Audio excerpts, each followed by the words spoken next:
Consommons, Balzac, roman, un marathon, une fresque, oui, pourquoi pas se dire au bout de plus de 50 ans de lecture qu'il serait temps de se reprendre Balzac, mais en intégralité, une intégralité redécouverte, pas l'idée du livre audio, vous mettez ça en grande voiture, poum, poum. Bon, remarque, j'ai fait plusieurs intégrales, et ce que j'aime dans les intégrales, comme on vient faire Honorine, comme j'ai eu le colonel Chabert, c'est l'épreuve physique que ça demande. Le lys, pourquoi pas? Je pense qu'il faudrait une dizaine d'heures pour le lire à voix haute. Ici, j'aurais plus l'envie de partir à l'aventure dans le livre, partir à l'aventure de phrase à phrase, comme si toutes les 20, 30 pages, on pouvait avoir tout à coup un coup de foudre, pas le coup de foudre au sens de notre ami Félix ici vis-à-vis de Madame de Morsauf, qui en engendrera d'autres, qui engendrera le coup de foudre d'Antoine Moreau pour Madame Arnoux dans L'éducation sentimentale, un livre de Gustave Flaubert qui est sorti tout armé du Lys dans la vallée, ou un peu plus tard évidemment ce qui serait la relation d'Albertine et du petit narrateur de la recherche, enfin il n'est plus tellement petit puisqu'il est adolescent, narrateur en tout cas de la recherche du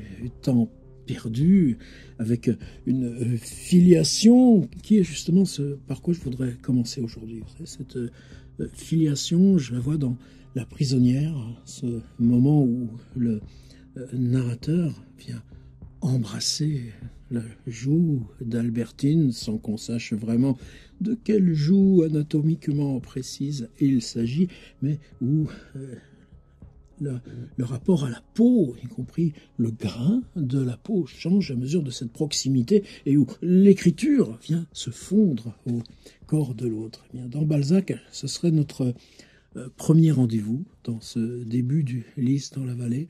Une phrase que je continue de considérer comme une des plus surprenantes, une des plus époustouflantes de Balzac. On est en 1836, il y a déjà eu La peau de chagrin. Oui, on l'attend et il bénéficie là, de cette aura d'un lectorat prêt. Est-ce que le Lys dans la vallée surgit de rien? Non.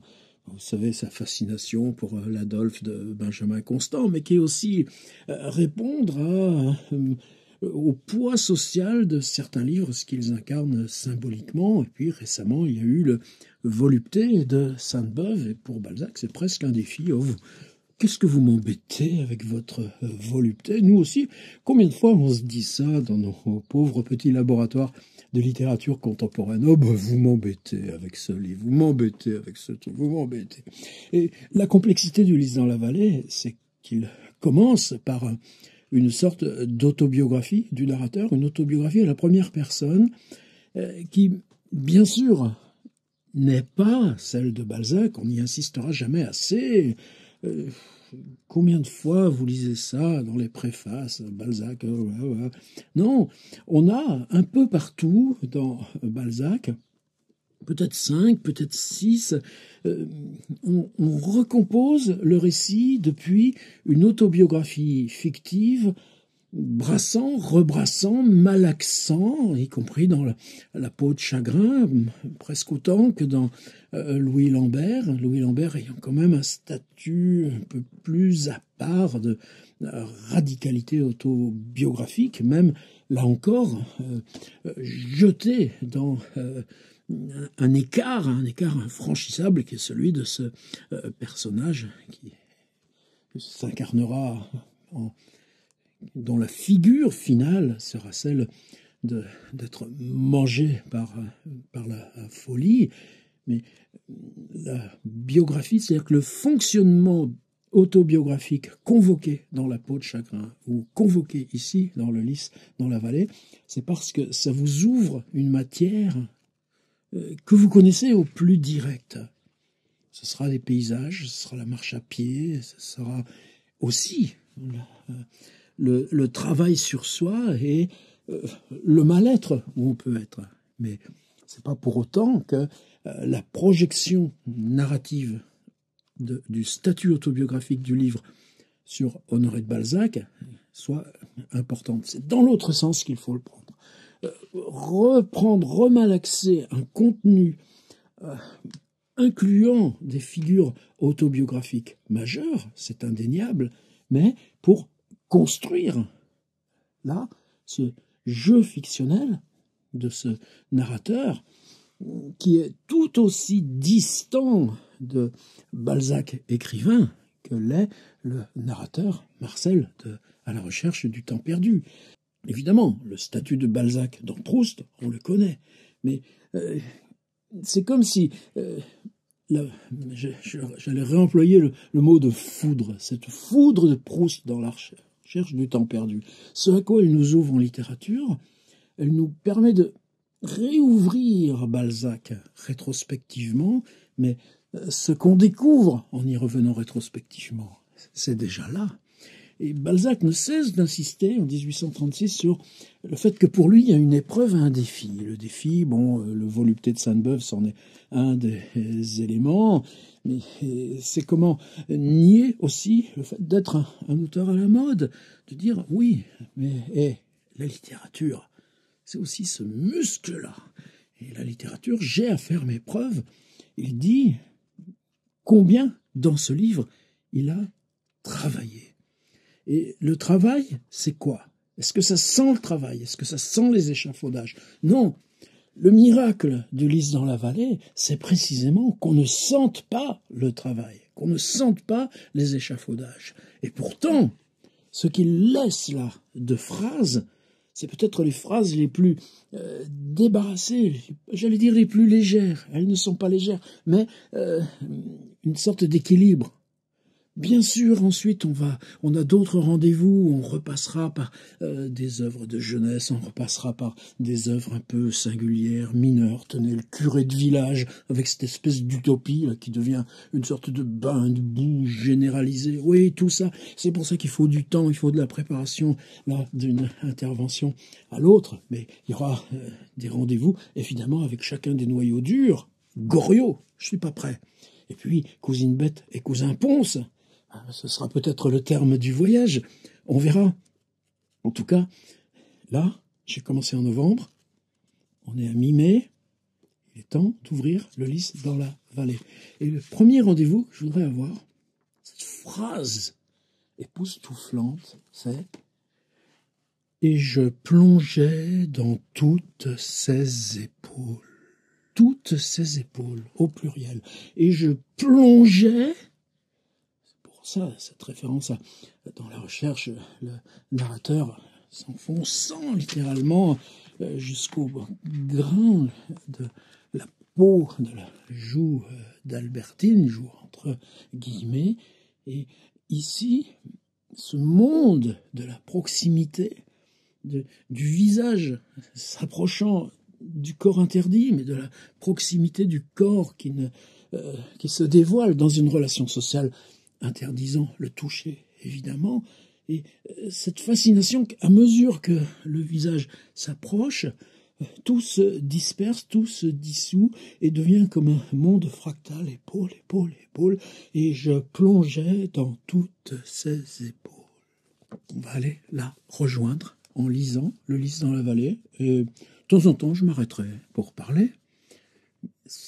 Il faut que l'expérience s'invente à mesure qu'on l'a fait, et sans forcément de préméditation. Le Lys dans la vallée, dédié à M. J.B. Nakar, médecin. Cher docteur, voici l'une des pierres les plus travaillées. Oui. Prenons-le au sérieux, Balzac. Voici l'une des pierres les plus travaillées. Dans la seconde assise d'un édifice littéraire lentement et laborieusement construit. C'est pas chaque livre qui rejoue la peau de l'auteur. C'est chaque livre qui ajoute une pièce dans la grande fresque qui est l'auteur, au-delà de lui-même. J'y veux inscrire votre nom autant pour vous remercier, le savant qui me sauva jadis que pour célébrer l'ami de tous les jours. Et puis l'emboîtement narratif. Évidemment, ce pas les commentaires qui manquent. Ce Félix de Vandenesse s'adresse à Madame la comtesse Nathalie de Manerville. C'est celle qu'il veut épouser. Elle a compris qu'il y a un fantôme. Le mot fantôme sera un des mots-clés du Lys dans la vallée. Elle lui demande de s'expliquer sur cet amour et ce fantôme.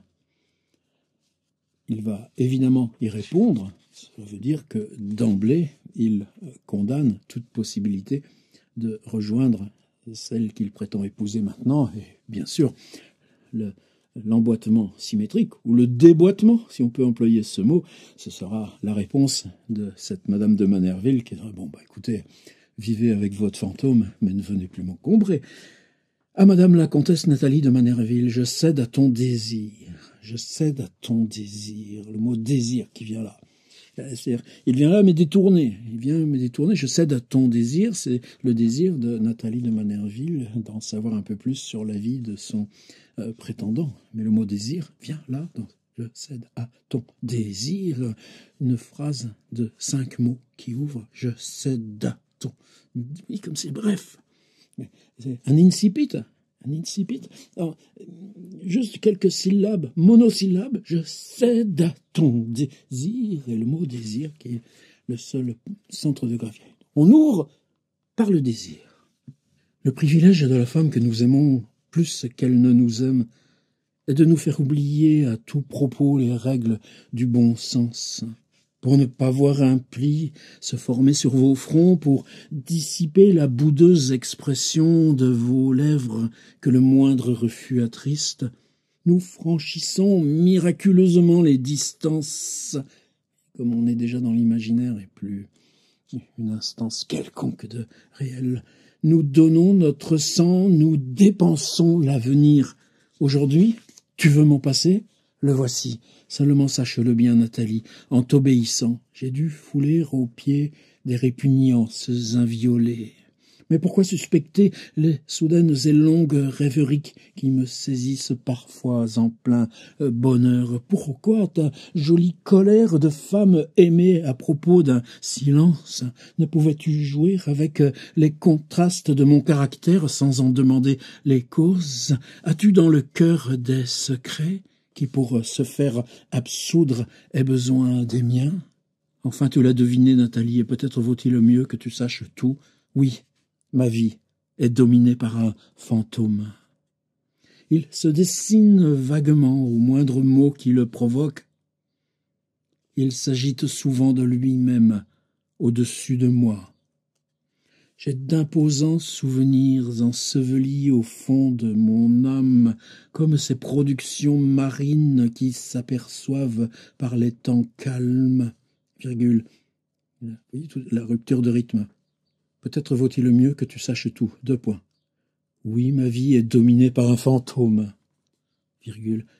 Il se dessine vaguement au moindre mot qui le provoque. Il s'agite souvent de lui-même au-dessus de moi. Plus besoin de compter, c'est juste des lancers, des lancers fines qui se chevauchent, l'une passant par-dessus la précédente, point. Et là, on a une phrase avec seulement une virgule, c'est un diptyque, mais où c'est 3 lignes et 2 lignes, 5 lignes pour la seule phrase. J'ai d'imposants souvenirs ensevelis au fond de mon âme, comme ces productions marines qui s'aperçoivent par les temps calmes, virgule, et que les flots de la tempête jettent par fragments sur la grève, comme si le jette par fragments n'était pas aussi là, ce à quoi l'écriture va procéder. Une écriture continue? Non, un caillou, une pierre, un caillou. Le mot pierre qui vient au départ, c'est forcément discontinu. Quoique le travail que nécessitent les idées pour être exprimées ait contenu ces anciennes émotions qui me font tant de mal quand elles se réveillent trop souvent. quoique le travail que nécessitent les idées pour être exprimées ait contenu ces anciennes émotions qui me font tant de mal quand elles se réveillent trop soudainement, s'il y avait dans cette confession des éclats qui te blessassent. Souviens-toi que tu m'as menacé si je ne t'obéissais pas. Ne me punis donc point de t'avoir obéi. Je voudrais que ma confidence redoublât ta tendresse. Point. À ce soir. Point. Félix. Évidemment, vœu qui ne peut qu'entraîner dénégation. Et ça commence. À quel talent de larmes devrons-nous un jour la plus émouvante élégie, la peinture des tourments subis en silence par les âmes, dont les racines tendres encore ne rencontrent que de durs cailloux dans le sol domestique, dont les premières frondaisons sont déchirées par des mains haineuses, dont les fleurs sont atteintes par la gelée au moment où elles s'ouvrent. Quel poète nous dira les douleurs de l'enfant dont les lèvres sucent un sein amer et dont les sourires sont réprimés par le feu dévorant d'un œil sévère? La fiction qui représenterait ces pauvres cœurs opprimés par les êtres placés autour d'eux pour favoriser les développements de leur sensibilité serait la véritable histoire de ma jeunesse. Quelle vanité pouvais-je blesser, moi, nouveau-né? Quelle disgrâce physique ou morale me valait la froideur de ma mère? Étais-je donc l'enfant du devoir, celui dont la naissance est fortuite ou celui dont la vie est un reproche? Mis en nourrice à la campagne, oublié par ma famille pendant 3 ans, quand je revins à la maison paternelle, j'y comptais pour si peu de choses que j'y subissais la compassion des gens. Je ne connais ni le sentiment, ni l'heureux hasard à l'aide desquels j'ai pu me relever de cette première déchéance. Chez moi, l'enfant ignore, l'homme ne sait rien. Loin d'adoucir mon sort, mon frère et mes 2 sœurs s'amusèrent à me faire souffrir. Le pacte en vertu duquel les enfants cachent leurs peccadilles et qui leur apprend déjà l'honneur fut nul à mon égard. Bien plus, je me vis souvent puni pour les fautes de mon frère sans pouvoir réclamer contre cette injustice. La courtisanerie en germe chez les enfants leur conseillait-elle de contribuer aux persécutions qui m'affligeaient pour se ménager les bonnes grâces d'une mère également redoutée par eux? Était-ce un effet de leur penchant à l'imitation? Était-ce besoin d'essayer leur force ou manque de pitié? Peut-être ces causes réunies me privèrent-elles des douceurs de la fraternité. Déjà déshéritée de toute affection, je ne pouvais rien aimer, et la nature m'avait fait aimant. Un ange recueille-t-il les soupirs de cette sensibilité sans cesse rebutée? Si dans quelques âmes les sentiments méconnus tournent en haine, dans la mienne ils se concentrèrent et s'y creusèrent un lit d'où plus tard ils jaillirent sur ma vie. Suivant les caractères, l'habitude de trembler relâche les fibres, engendre la crainte, et la crainte oblige toujours à céder. De là vient une faiblesse qui abattardit l'homme et lui communique je ne sais quoi d'esclave. Mais ces continuelles tourmentes m'habituèrent à déployer une force qui s'accrut par son exercice et prédisposa mon âme aux résistances morales. Attendant toujours une douleur nouvelle, comme les martyrs attendaient un nouveau coup, tout mon être dut exprimer une résignation morne sous laquelle les grâces et les mouvements de l'enfance furent étouffés. Attitude qui passa pour un symptôme d'idiotie et justifia les sinistres pronostics de ma mère. La certitude de ces injustices excita prématurément dans mon âme la fierté, ce fruit de la raison, qui sans doute arrêta les mauvais penchants qu'une semblable éducation encourageait. Quoique délaissé par ma mère, j'étais parfois l'objet de ses scrupules. Parfois, elle parlait de mon instruction et manifestait le désir de s'en occuper. Il me passait alors des frissons horribles en songeant au déchirement que me causerait un contact journalier avec elle. Je bénissais mon abandon et me trouvais heureux de pouvoir rester dans le jardin à jouer avec des cailloux, et pierre, à observer des insectes, à regarder le bleu du firmament. Quoique l'isolement dût me porter à la rêverie, mon goût pour les contemplations vint d'une aventure qui vous peindra mes premiers malheurs. Il était si peu question de moi que souvent la gouvernante oubliait de me faire coucher. Un soir, tranquillement blotti sous un figuier, je regardais une étoile avec cette passion curieuse qui saisit les enfants et à laquelle ma précoce mélancolie ajoutait une sorte d'intelligence sentimentale. Mes sœurs s'amusaient et criaient. J'entendais leur lointain tapage comme un accompagnement à mes idées. Le bruit cessa, la nuit vint. Par hasard, ma mère s'aperçut de mon absence. Pour éviter un reproche, notre gouvernante, une terrible mademoiselle Caroline, légitima les fausses appréhensions de ma mère en prétendant que j'avais la maison en horreur, que si elle n'eût pas attentivement veillé sur moi, je me serais enfui déjà. Je n'étais pas imbécile, mais sournois. Parmi tous les enfants commis à ses soins, elle n'en avait jamais rencontré dont les dispositions fussent aussi mauvaises que les miennes. Elle feignit de me chercher et m'appela, je répondis, elle vint au figuier où elle savait que j'étais. « Que faisiez-vous donc là ?» me dit-elle. Je regardais une étoile. « Vous ne regardiez pas une étoile, dit ma mère, qui nous écoutait du haut de son balcon. Connaît-on l'astronomie à votre âge ?» Ah, madame, s'écria mademoiselle Caroline, il a lâché le robinet du réservoir, le jardin est inondé. Ce fut une rumeur générale. Mes sœurs s'étaient amusées à tourner ce robinet pour voir couler l'eau. Mais surprises par l'écartement d'une gerbe qui les avait arrosées de toutes parts, elles avaient perdu la tête et s'étaient enfuies sans avoir pu fermer le robinet. Atteinte et convaincue d'avoir imaginé cette espièglerie, accusée de mensonge, quand j'affirmais mon innocence, je fus sévèrement puni. Mais châtiment horrible, je fus persiflé sur mon amour pour les étoiles, et ma mère me défendit de rester au jardin le soir.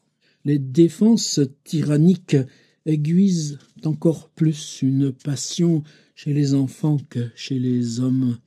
Les enfants ont sur eux l'avantage de ne penser qu'à la chose défendue, qui leur offre alors des attraits irrésistibles. J'eus donc souvent le fouet pour mon étoile. Ne pouvant me confier à personne, je lui disais mes chagrins dans ce délicieux ramage intérieur par lequel un enfant bégaye ses premières idées comme naguère il a bégayé ses premières paroles. À l'âge de 12 ans, au collège, je la contemplais encore en éprouvant d'indicibles délices tant les impressions reçues au matin de la vie laissent de profondes traces au cœur. De 5 ans plus âgé que moi, Charles fut aussi bel enfant qu'il est bel homme. Il était le privilégié de mon père, l'amour de ma mère, l'espoir de ma famille, partant le roi de la maison, bien fait et robuste. Il avait un précepteur. Moi, chétif et malingre, à 5 ans, je fus envoyé comme externe dans une pension de la ville, conduit le matin et ramené le soir par le valet de chambre de mon père. Je partais en emportant un panier peu fourni, tandis que mes camarades apportaient d'abondantes provisions. Ce contraste entre mon dénuement et leur richesse engendra 1000 souffrances. Les célèbres rillettes et rillons de Tours formaient l'élément principal du repas que nous faisions au milieu de la journée, entre le déjeuner du matin et le dîner de la maison, dont l'heure coïncidait avec notre rentrée. Cette préparation, si prisée par quelques gourmands, paraît rarement à Tours sur les tables aristocratiques. Si j'en entendis parler avant d'être mis en pension, je n'avais jamais eu le bonheur de voir étendre pour moi cette brune confiture sur une tartine de pain. Mais elle n'aurait pas été de mode à la pension, mon envie n'en eût pas été moins vive, car elle était devenue comme une idée fixe, semblable au désir qu'inspiraient à l'une des plus élégantes duchesses de Paris les ragoûts cuisinés par les portières, et qu'en sa qualité de femme, elle satisfit. Les enfants devinent la convoitise dans les regards aussi bien que vous y lisez l'amour. Je devins alors un excellent sujet de moquerie. Mes camarades, qui presque tous appartenaient à la petite bourgeoisie, venaient me présenter leurs excellentes rillettes en me demandant si je savais comment elles se faisaient, où elles se vendaient et pourquoi je n'en avais pas. Il se pourléchait en vantant les rillons, ces résidus de porc sautés dans sa graisse qui ressemblent à des truffes cuites. Il douanait mon panier, n'y trouvant que des fromages d'olivet ou des fruits secs, et m'assassinait d'un « Tu n'as donc pas de quoi ?» qui m'apprit à mesurer la différence mise entre mon frère et moi. Ce contraste entre mon abandon et le bonheur des autres a souillé les roses de mon enfance et flétri ma verdoyante jeunesse.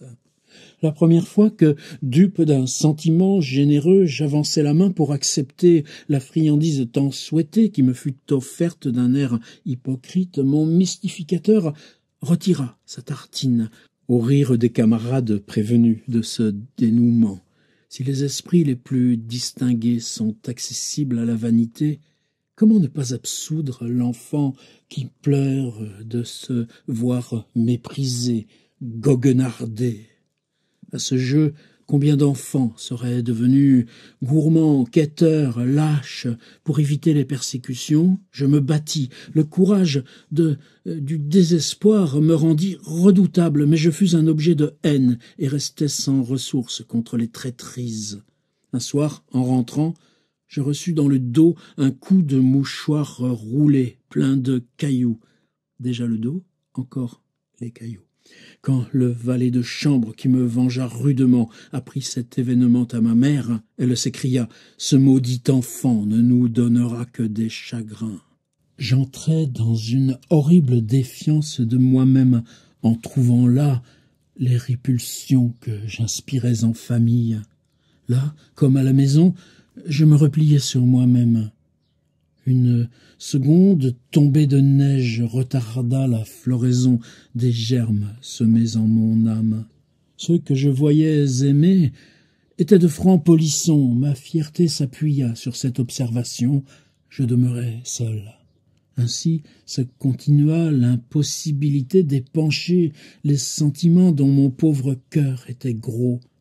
En me voyant toujours assombri, haï, solitaire, le maître confirma les soupçons erronés que ma famille avait de ma mauvaise nature.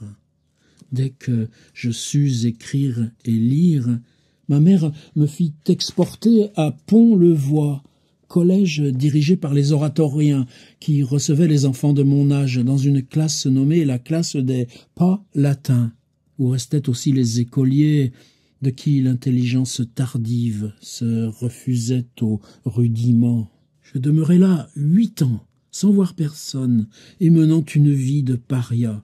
Voici comment et pourquoi. Je n'avais que 3 francs par mois pour mes menus plaisirs, somme qui suffisait à peine aux plumes, canifs, règles, encre et papier dont il fallait nous pourvoir.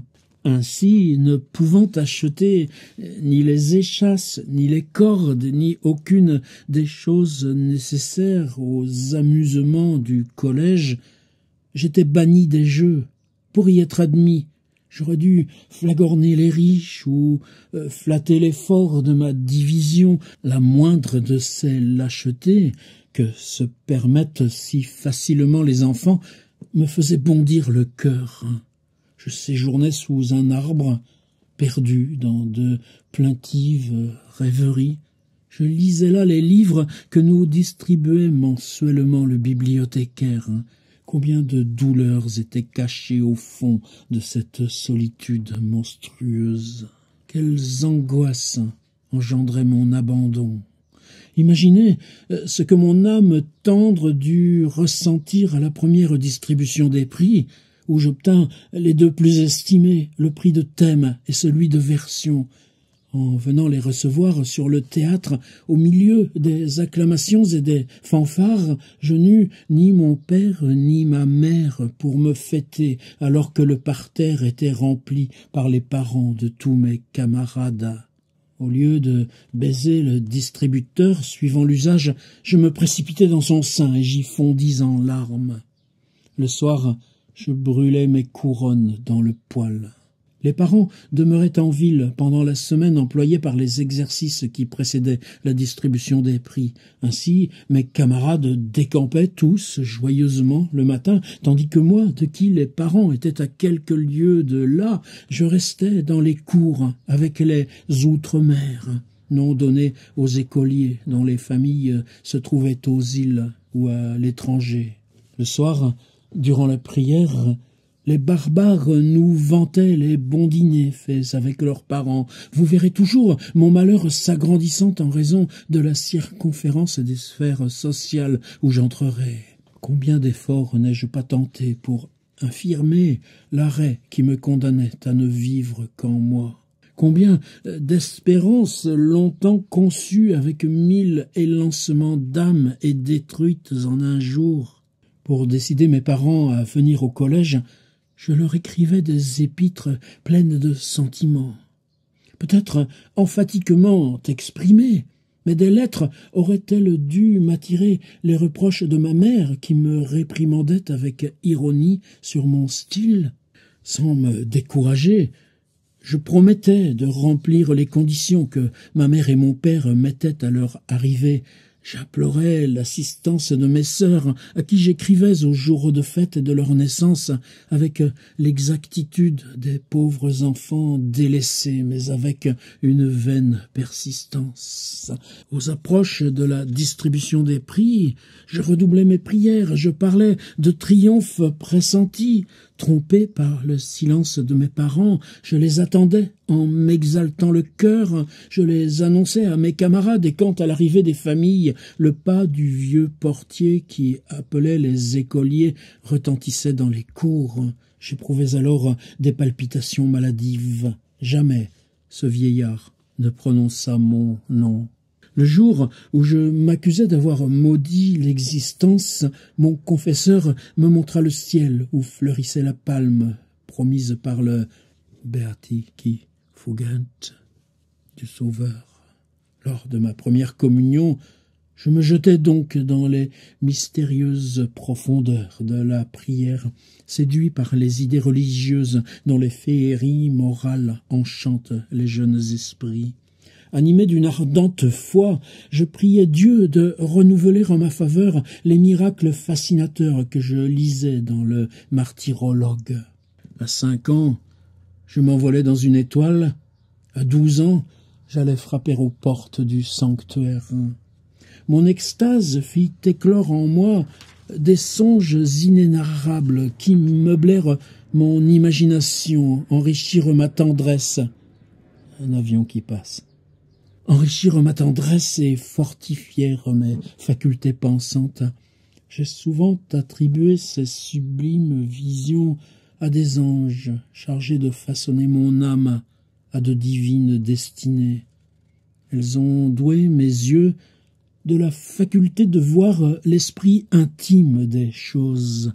Elles ont préparé mon cœur aux magies qui font le poète malheureux quand il a le fatal pouvoir de comparer ce qu'il sent à ce qui est, les grandes choses voulues au peu qu'il obtient. Elles ont écrit dans ma tête un livre où j'ai pu lire ce que je devais exprimer. Elles ont mis sur mes lèvres le charbon de l'improvisateur. Mon père conçut quelques doutes sur la portée de l'enseignement oratorien et vint me mettre à Paris dans une institution située au Marais. J'avais 15 ans. L'examen fait de ma capacité, le rhétoricien de Pont-le-Voix fut jugé digne d'être en 3e. Les douleurs que j'avais éprouvées en famille, à l'école, au collège, je les retrouvais sous une nouvelle forme pendant mon séjour à la pension Le Pitre. Mon père ne m'avait point donné d'argent. Quand mes parents savaient que je pouvais être nourri, vêtu, gorgé de latin, bourré de grec, tout était résolu. Durant le cours de ma vie collégiale, j'ai connu 1000 camarades environ, et n'ai rencontré chez aucun l'exemple d'une pareille indifférence. Attaché fanatiquement aux Bourbons, Monsieur Le Pitre avait eu des relations avec mon père à l'époque où des royalistes dévoués essayèrent d'enlever au Temple la reine Marie-Antoinette. Ils avaient renouvelé connaissance. Monsieur Le Pitre se crut donc obligé de réparer l'oubli de mon père, mais la somme qu'il me donna mensuellement fut médiocre, car il ignorait les intentions de ma famille. La pension était installée à l'ancien hôtel Joyeuse, où, comme dans toutes les anciennes demeures seigneuriales, il se trouve une loge de Suisse. Pendant la récréation qui précédait l'heure où le gâcheux nous conduisait au lycée Charlemagne, les camarades opulents allaient déjeuner chez notre portier, nommé Doisy. Monsieur Le Pitre ignorait ou souffrait le commerce de Doisy, véritable contrebandier que les élèves avaient intérêt à choyer. Il était le secret chaperon de nos écarts, le confident des rentrées tardives, notre intermédiaire entre les loueurs de livres défendus. Déjeuner d'une tasse de café au lait était un goût aristocratique, expliqué par le prix excessif auquel montèrent les denrées coloniales sous Napoléon. Si l'usage du sucre et du café constituait une supériorité vaniteuse qui aurait engendré notre passion, si la pente à l'imitation, si la gourmandise, si la contagion de la mode n'eussent pas suffi, Doisy nous faisait crédit. Il nous supposait à tous des sœurs ou des tantes qui approuvent le point d'honneur des écoliers et payent leurs dettes. Je résistais longtemps aux blandices de la buvette. Si mes juges eussent connu la force des séductions, les héroïques aspirations de mon âme vers le stoïcisme, les rages contenues pendant ma longue résistance, ils eussent essuyé mes pleurs au lieu de les faire couler. Mes enfants, pouvais-je avoir cette grandeur d'âme qui fait mépriser le mépris d'autrui ? Puis je sentis peut-être les atteintes de plusieurs vices sociaux dont la puissance fut augmentée par ma convoitise. Vers la fin de la 2e année, mon père et ma mère vinrent à Paris. Le jour de leur arrivée me fut annoncé par mon frère. Il habitait Paris et ne m'avait pas fait une seule visite. Mes sœurs étaient du voyage, nous devions voir Paris ensemble. Le premier jour, nous irions dîner au Palais Royal, afin d'être tout portés au théâtre français. Malgré l'ivresse que me causa ce programme de fêtes inespérées, ma joie fut détendue par le vent d'orage qui impressionne si rapidement les habitués du malheur. J'avais à déclarer 100 francs de dette contractée chez le sieur Doisy, qui me menaçait de demander lui-même mon argent à mes parents. J'inventais de prendre mon frère pour drogman de Doisy, pour interprète de mon repentir, pour médiateur de mon pardon. Mon père pencha vers l'indulgence, mais ma mère fut impitoyable. Son œil bleu foncé me pétrifia, elle fulmina de terribles prophéties. Que serais-je plus tard si, dès l'âge de 17 ans, je faisais de semblables équipées? Étais-je bien son fils? Allais-je ruiner ma famille? Étais-je donc seul au logis? La carrière embrassée par mon frère Charles n'exigeait-elle pas une dotation indépendante, déjà méritée par une conduite que glorifiait sa famille, tandis que j'en serais la honte? Mes 2 sœurs se marieraient-elles sans dot? Ignorais-je donc le prix de l'argent et ce que je coûtais? À quoi servaient le sucre et le café dans une éducation? Se conduire ainsi, n'était-ce pas apprendre tous les vices?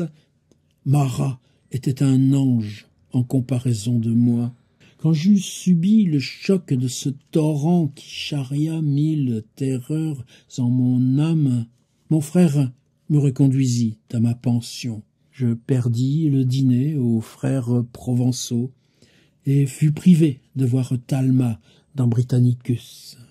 Telle fut mon entrevue avec ma mère, après une séparation de 12 ans. Quand j'eus fini mes humanités, mon père me laissa sous la tutelle de monsieur Lepitre. Je devais apprendre les mathématiques transcendantes, faire une première année de droit et commencer de hautes études. Pensionnaire en chambre et libéré des classes, je crus à une trêve entre la misère et moi. Mais malgré mes 19 ans, ou peut-être à cause de mes 19 ans, mon père continua le système qui m'avait envoyé jadis à l'école sans provision de bouche, au collège sans menu plaisir, et donné d'oisis pour créancier. J'eus peu d'argent à ma disposition. Que tenter à Paris sans argent? D'ailleurs, ma liberté fut savamment enchaînée.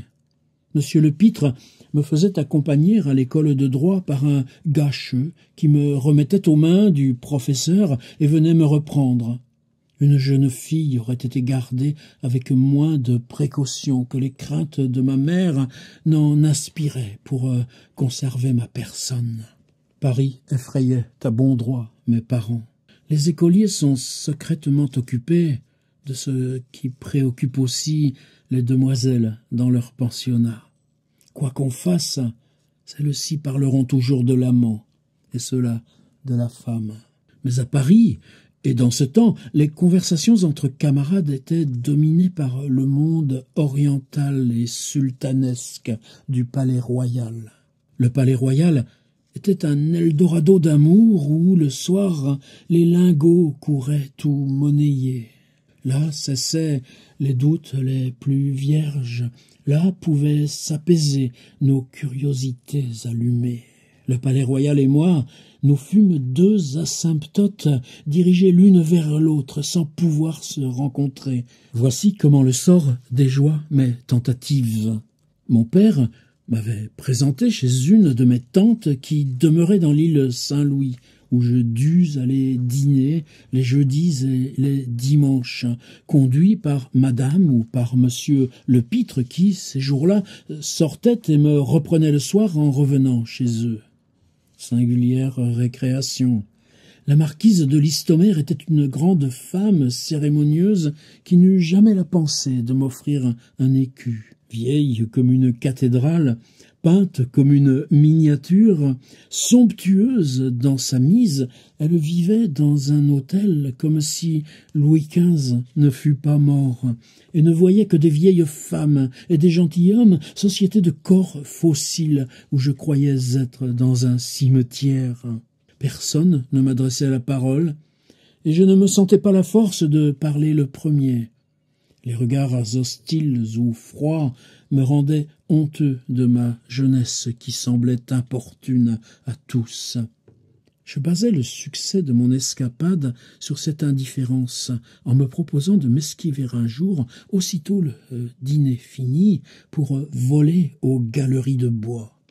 Une fois engagé dans un whist, ma tante ne faisait plus attention à moi. Jean, son valet de chambre, se souciait peu de monsieur Lepitre, mais ce malheureux dîner se prolongeait malheureusement en raison de la vétusté des mâchoires ou de l'imperfection des râteliers. Enfin, un soir, entre 8 et 9 heures, j'avais gagné l'escalier, palpitant comme Bianca Capello le jour de sa fuite. Mais quand le Suisse m'eut tiré le cordon, je vis le fiacre de monsieur Lepitre dans la rue et le bonhomme qui me demandait de sa voix poussive. 3 fois, le hasard s'interposa fatalement entre l'enfer du palais royal et le paradis de ma jeunesse. Le jour où, me trouvant honteux à 20 ans de mon ignorance, je résolus d'affronter tous les périls pour en finir, au moment où, faussant compagnie à monsieur Lepitre pendant qu'il montait en voiture, opération difficile car il était gros comme Louis XVIII et pied-beau, eh bien, ma mère arrivait en chaise de poste. Je fus arrêté par son regard et demeurai comme l'oiseau devant le serpent. Par quel hasard la rencontrai-je? Rien de plus naturel. Napoléon tentait ses derniers coups. Mon père, qui pressentait le retour des Bourbons, venait éclairer mon frère, employé déjà dans la diplomatie impériale. Il avait quitté Tours avec ma mère. Ma mère s'était chargée de m'y reconduire pour me soustraire aux dangers dont la capitale semblait menacée à ceux qui suivaient intelligemment la marche des ennemis. En quelques minutes, je fus enlevé de Paris au moment où son séjour allait m'être fatal. Les tourments d'une imagination sans cesse agitée de désirs réprimés, les ennuis d'une vie attristée par de constantes privations m'avaient contraint à me jeter dans l'étude, comme les hommes lassés de leur sort se confinaient autrefois dans un cloître. Chez moi, l'étude était devenue une passion qui pouvait m'être fatale en m'emprisonnant, à l'époque où les jeunes gens doivent se livrer aux activités enchanteresses de leur activité printanière. Ce léger croquis d'une jeunesse où vous devinez d'innombrables élégies était nécessaire pour expliquer l'influence qu'elle exerça sur mon avenir. Affecté par tant d'éléments morbides, à 20 ans passés, j'étais encore petit, maigre et pâle. Mon âme, pleine de vouloir, se débattait avec un corps débile en apparence, mais qui, selon le mot d'un vieux médecin de Tours, subissait la dernière fusion d'un tempérament de fer. Enfant par le corps et vieux par la pensée, j'avais tant lu, tant médité, que je connaissais métaphysiquement la vie dans ses hauteurs au moment où j'allais apercevoir les difficultés tortueuses de ces défilés et les chemins sablonneux de ces plaines. Des hasards inouïs m'avaient laissé dans cette délicieuse période où surgissent les premiers troubles de l'âme, où elle s'éveille aux voluptés, où tout pour elle est sapide et frais. J'étais entre ma puberté prolongée par mes travaux et ma virilité qui poussait tardivement ses rameaux verts. Nul jeune homme ne fut mieux que je ne l'étais préparé à sentir, à aimer. Pour bien comprendre mon récit, reportez-vous donc à ce bel âge où la bouche est vierge de mensonges, où le regard est franc, quoique voilé par des paupières qu'alourdissent les timidités en contradiction avec le désir, où l'esprit ne se plie point au jésuitisme du monde, où la couardise du cœur égale en violence les générosités du premier mouvement. Je ne vous parlerai point du voyage que je fis de Paris à Tours avec ma mère. La froideur de ses façons réprima l'essor de mes tendresses. En partant de chaque nouveau relais, je me promettais de parler. Mais un regard, un mot, effarouchait les phrases, prudemment méditées pour mon exorde. À Orléans, au moment de se coucher, ma mère me reprocha mon silence. Je me jetai à ses pieds, j'embrassai ses genoux en pleurant à chaudes larmes. Je lui ouvris mon cœur gros d'affection. J'essayai de la toucher par l'éloquence d'une plaidoirie affamée d'amour et dont les accents eussent remué les entrailles d'une marâtre. Ma mère me répondit que je jouais la comédie. Je me plaignis de son abandon. Elle m'appela fils dénaturé. J'eus un tel serrement de cœur qu'à Blois, je courus sur le pont pour me jeter dans la Loire. Mon suicide fut empêché par la hauteur du parapet. À mon arrivée, mes deux sœurs, qui ne me connaissaient point, marquèrent plus d'étonnement que de tendresse. Cependant, plus tard, par comparaison, elles me parurent pleines d'amitié pour moi. Je fus logé dans une chambre au 3e étage. Vous aurez compris l'étendue de mes misères quand je vous aurai dit que ma mère me laissa, moi, jeune homme de 20 ans, sans autre linge que celui de mon misérable trousseau de pension, sans autre garde-robe que mes vêtements de Paris. Si je volais d'un bout du salon à l'autre pour lui ramasser son mouchoir, elle ne me disait que le froid merci qu'une femme accorde à son valet. Obligé de l'observer pour reconnaître s'il y avait en son cœur des endroits friables où je pusse attacher quelques rameaux d'affection, je vis en elle une grande femme sèche et mince, joueuse, égoïste, impertinente comme toutes les Listomère, chez qui l'impertinence se compte dans la dot. Elle ne voyait dans la vie que des devoirs à remplir. Toutes les femmes froides que j'ai rencontrées se faisaient comme elle une religion du devoir. Elles recevaient nos adorations comme un prêtre reçoit l'encens à la messe. Mon frère aîné semblait avoir absorbé le peu de maternité qu'elle avait en son cœur.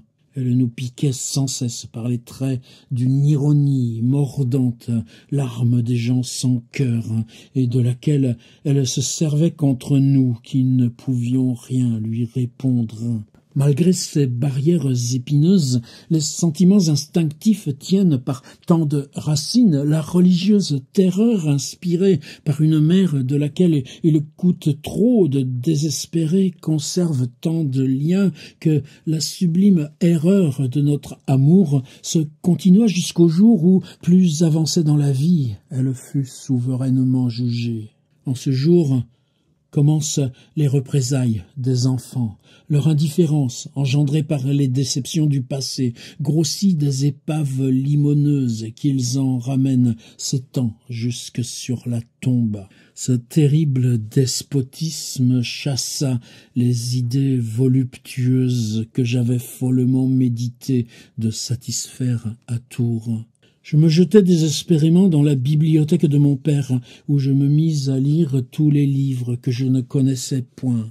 Mes longues séances de travail m'épargnèrent tout contact avec ma mère, mais elles aggravèrent ma situation morale.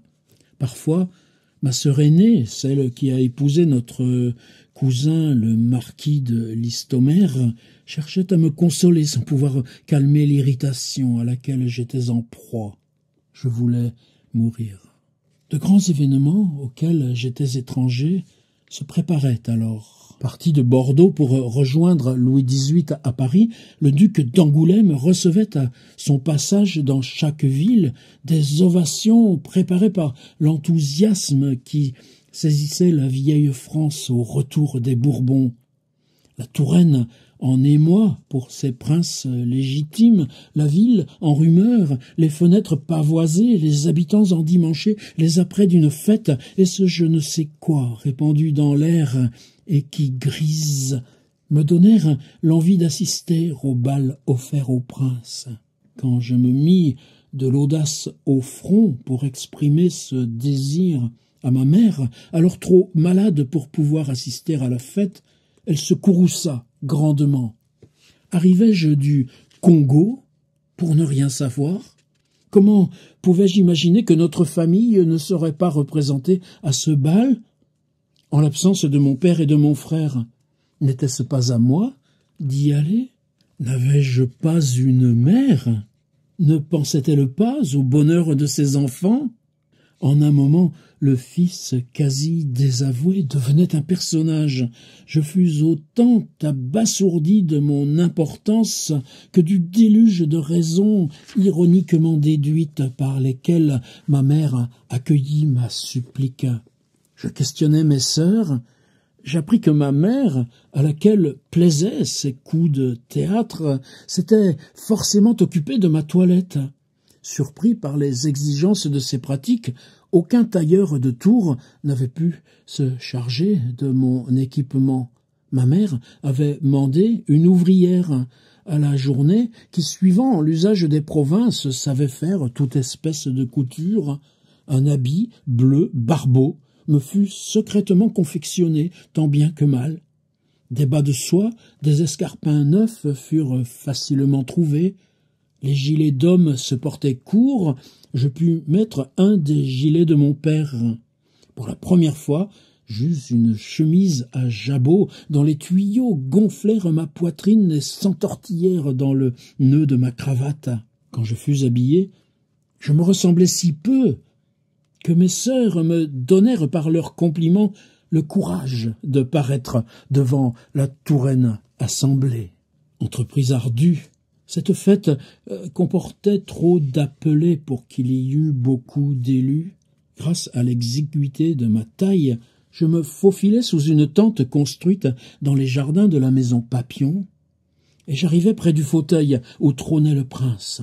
En un moment, je fus suffoqué par la chaleur, ébloui par les lumières, par les tentures rouges, par les ornements dorés, par les toilettes et les diamants de la première fête publique à laquelle j'assistais.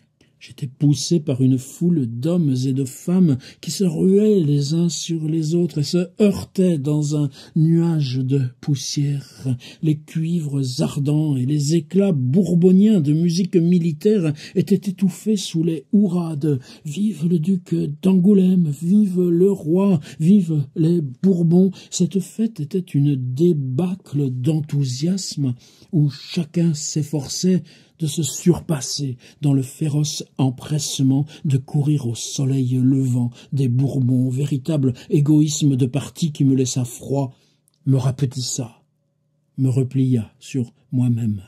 Emporté comme un fétu dans ce tourbillon, j'eus un enfantin désir d'être duc d'Angoulême, de me mêler ainsi à ces princes qui paradaient devant un public ébahi. La niaise envie du Tourangeau fit éclore une ambition que mon caractère et les circonstances ennoblirent. Qui n'a pas jalousé cette adoration dont une répétition grandiose me fut offerte quelques mois après, quand Paris tout entier se précipita vers l'empereur à son retour de l'île d'Elbe. Cet empire, exercé sur les masses, dont les sentiments et la vie se déchargent dans une seule âme, me voit soudain à la gloire, cette prêtresse qui égorge les Français aujourd'hui, comme autrefois la druidesse sacrifiait les Gaulois. Puis tout à coup, je rencontrai la femme qui devait aiguillonner sans cesse mes ambitieux désirs et les combler en me jetant au cœur de la royauté. Trop timide pour inviter une danseuse, et craignant d'ailleurs de brouiller les figures, je devins naturellement très grimaud, et ne sachant que faire de ma personne. Au moment où je souffrais du malaise causé par le piétinement auquel nous oblige une foule, un officier marcha sur mes pieds gonflés autant par la compression du cuir que par la chaleur. Ce dernier ennui me dégoûta de la fête. Il était impossible de sortir. Je me réfugiai dans un coin, au bout d'une banquette abandonnée, où je restais, les yeux fixes, immobile et boudeur. Trompé par ma chétive apparence, une femme me prit pour un enfant prêt à s'endormir en attendant le bon plaisir de sa mère, et se posa près de moi par un mouvement d'oiseau qui s'abat sur son nid. Aussitôt, je sentis un parfum de femme qui brilla dans mon âme comme y brilla depuis la poésie orientale. Je regardai ma voisine et fus plus ébloui par elle que je ne l'avais été par la fête. Elle devint toute ma fête.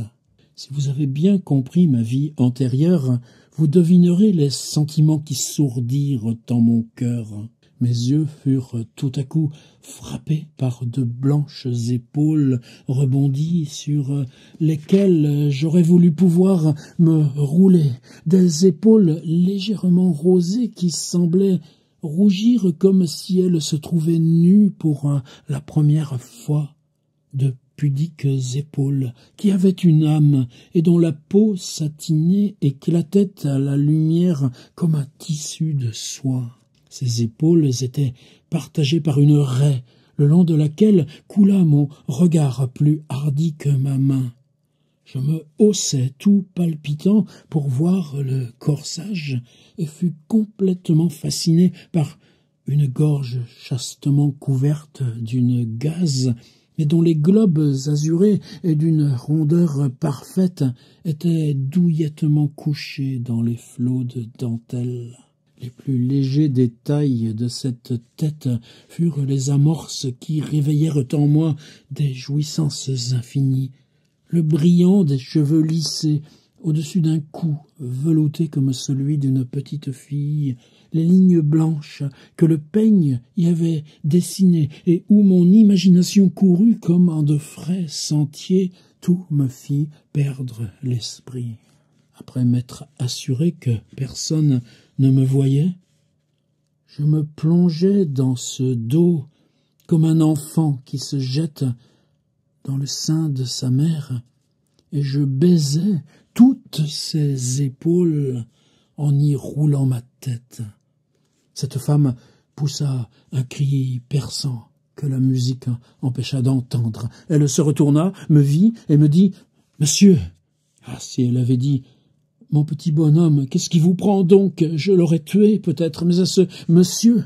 Des larmes chaudes jaillirent de mes yeux. Je fus pétrifié par un regard animé d'une sainte colère, par une tête sublime couronnée d'un diadème de cheveux cendrés en harmonie avec ce dos d'amour. Le pourpre de la pudeur offensée étincela sur son visage, que désarmait déjà le pardon de la femme qui comprend une frénésie quand elle en est le principe, et devine les adorations infinies dans les larmes du repentir.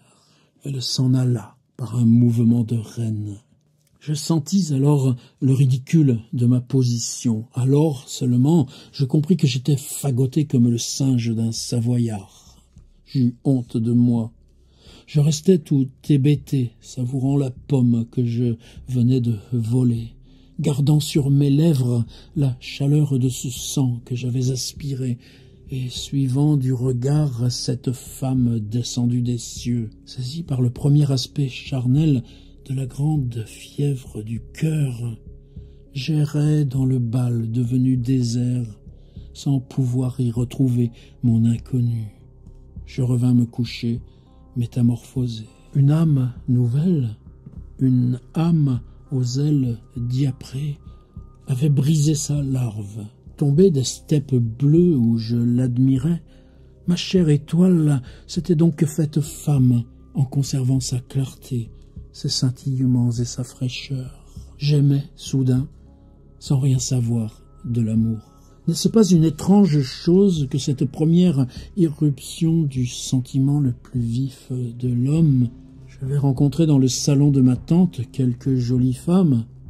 Aucune ne m'avait causé la moindre impression.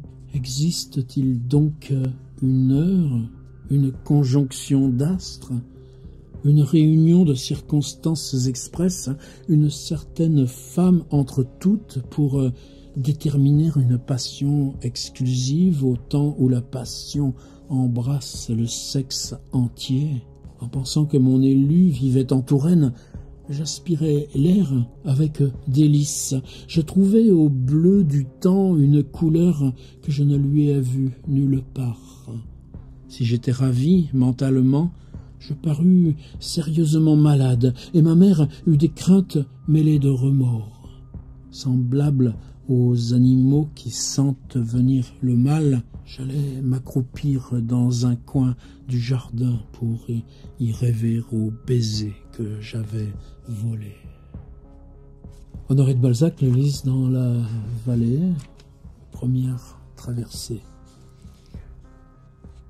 Je baisais toutes ses épaules.